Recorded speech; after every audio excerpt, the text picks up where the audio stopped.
Will it go to 3, 3.5, 4, 5? Then we don't know it. I honestly don't know. If you're gonna look at it as a template on how other tokens and coins have performed, look at adoption, look at the apps that have been built around it, then look at the users.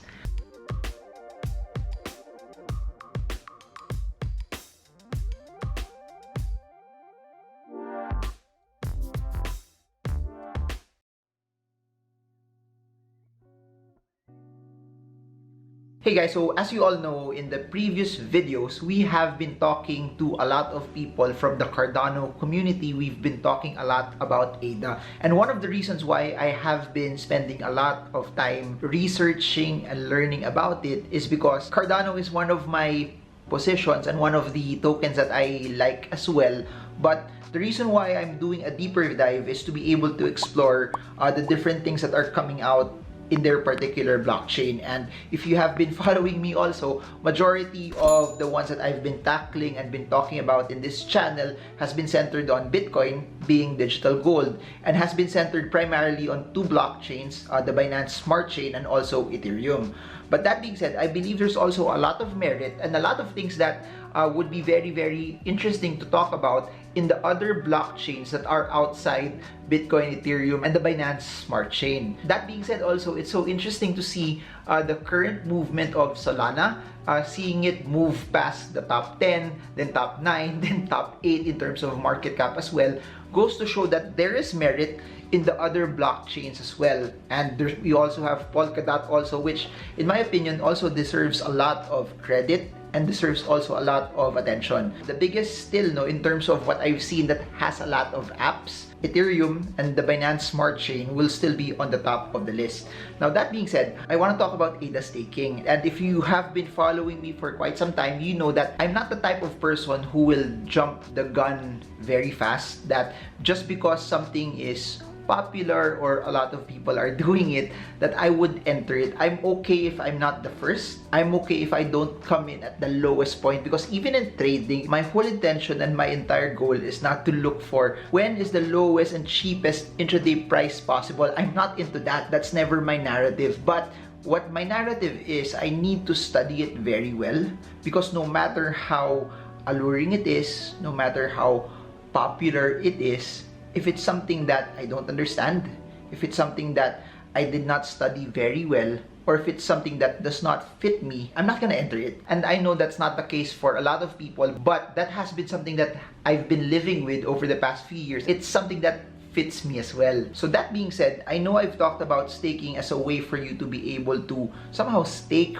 or lodge your tokens and your coins in order to uphold the network. And we've talked about this also in the previous video, that what's the main difference between staking it into a centralized exchange versus a decentralized exchange as well, which we talked about also in the other video. Every time you take out your money from an exchange and you put it into a wallet, you now hold custody of that particular token or that particular coin. You now own it. And the trick about that is, if you make a mistake in sending the money or you get hacked, there's no one else to blame. There's no one else that you could chase, because every time you take it out of an exchange, it's now self-custody, meaning you start to own it. That being said, I want to be in the center here, that there will be people that it's very convenient for them to stake their ADA in exchanges, because they don't want the hassle.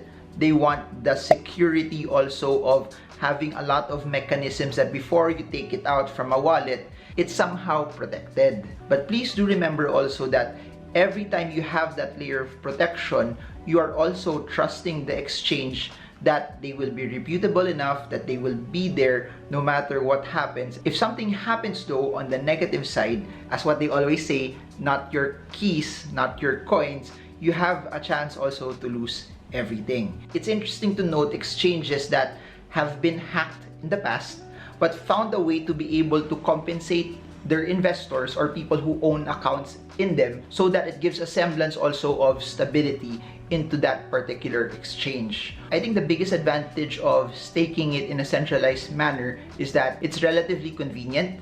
You don't have to go through a lot of steps to be able to do it.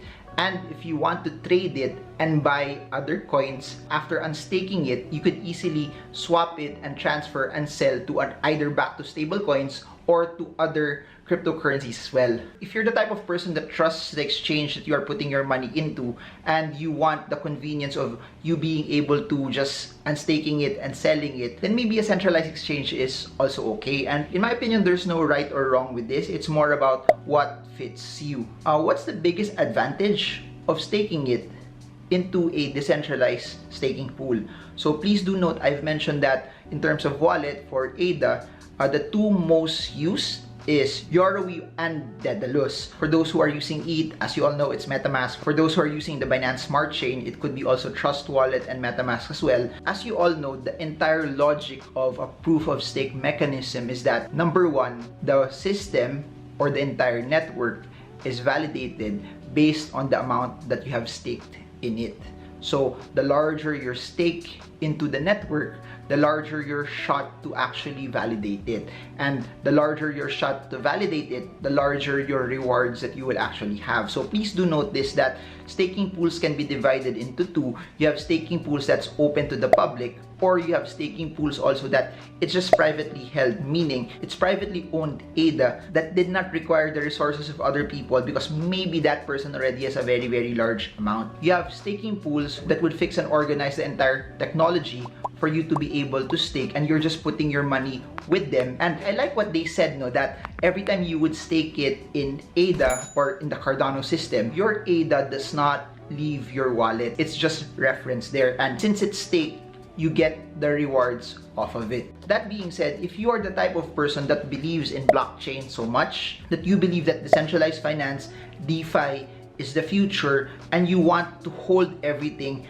under your wallet, then staking in a decentralized manner, staking it under a wallet might be a very, very good idea. And in a sense, no, it allows you also to validate the network. And we've been saying this over and over that for Bitcoin, which is currently proof of work, you need miners in order for you to validate the system, in order for you to validate the transactions. Since ADA is in proof of stake, the way the transactions are confirmed, the way blocks are validated is via nodes that have stake in the network. The larger amount of ADA that you have staked, the larger chance that you get to mint a block and the larger rewards that you will actually get. So think about it in a way as time deposits, that you put 1 million pesos, X a certain amount of interest, this is the rate of return that you will get. In the same way, for proof of stake, you put this amount of ADA on, given the yields that that particular staking pool is giving, that's the amount of return that you could possibly get as well. The difference though between putting your money in the bank is, please remember this, that it's a rate of return based on interest that the bank is holding your money for you and lending your money out. That's why the interest is guaranteed, and that's why at certain portions, the amount that you've placed in is also insured. Please do remember, every time you enter a proof of stake mechanism or a staking pool, you are not earning interest, but you are earning rewards off of nodes that's validating the system. All things being equal, that there will be no problems, that they get to validate, that everything will be very, very straightforward, then you also get your rate of return. Then you also get your passive returns, that's ADA. But please do remember, it's not as guaranteed as what time deposits would actually give you. But if you believe in blockchain, you believe in decentralization, then it's a very, very good way for you to help decentralization, validate the nodes, but also get a good rate in return. So it depends on what you value, either the size of the staking pool, either the rate of return that you will get, or what makes this very, very interesting is that there are some pools that have different advocacies. So it depends on the advocacy that you would like to participate in, because some of them would give out the returns to be able to bless or to be able to help out certain advocacies or certain sectors that actually need help. So in a way, it's also you not just validating, earning, but also reaching out and helping other people as well. I see it as a good way for you to be able to get passive returns in a way that you have full ownership of the ADA / coins that you have. So it will be very interesting to see how ADA will respond over the next few weeks as well. As you can see right now, it has pumped already. It has broken different resistances. It has gone past its all-time high, but by the time we're recording this video, it has also started to consolidate on its highs. So that being said, I think everything right now is focused on how the smart contract rollouts would be this September 12. So watch out for that, because as you all know, the movement that we're seeing in the market from July to August, back half of August, was pretty much triggered by Ethereum's London upgrade, which was something very, very positive also, and helped address a lot of the gas fees and scalability issues as well. So if that helped push the markets upward, having Ethereum do that, let's see what would happen if this upward movement that we saw for ADA over the past few weeks was already people forward looking to September 12, or will there be more legs in ADA leading up to the date as well? At the end of the day, in my opinion, it will fully go back to what your conviction is as well. Either you love Ethereum and no one else will beat Ethereum, or you think ADA, Solana, Polkadot, or other blockchain-based smart contracts will actually beat Ethereum, or they could actually exist hand in hand.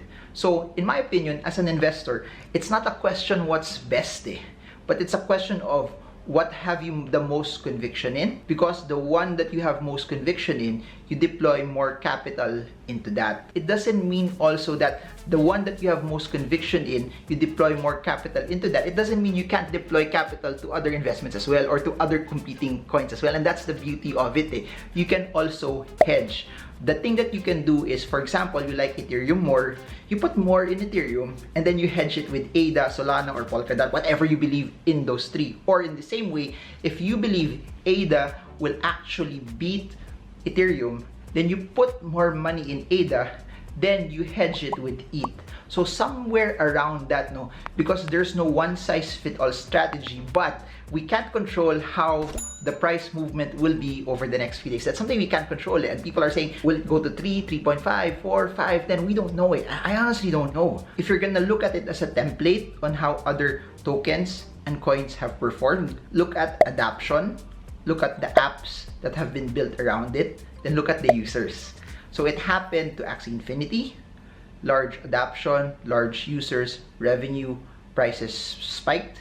It happened also to Ethereum, NFTs, lending protocols, smart contracts, and massive apps with users built around it. We also saw it spike massively in just a year after it dropped due to the pandemic as well. So to put it all in all, you staking your ADA is also a firm belief that you believe in ADA as a very, very strong cryptocurrency, that it has so much upside that you also want to stake it, hold it, to be able to uphold and validate the network as well.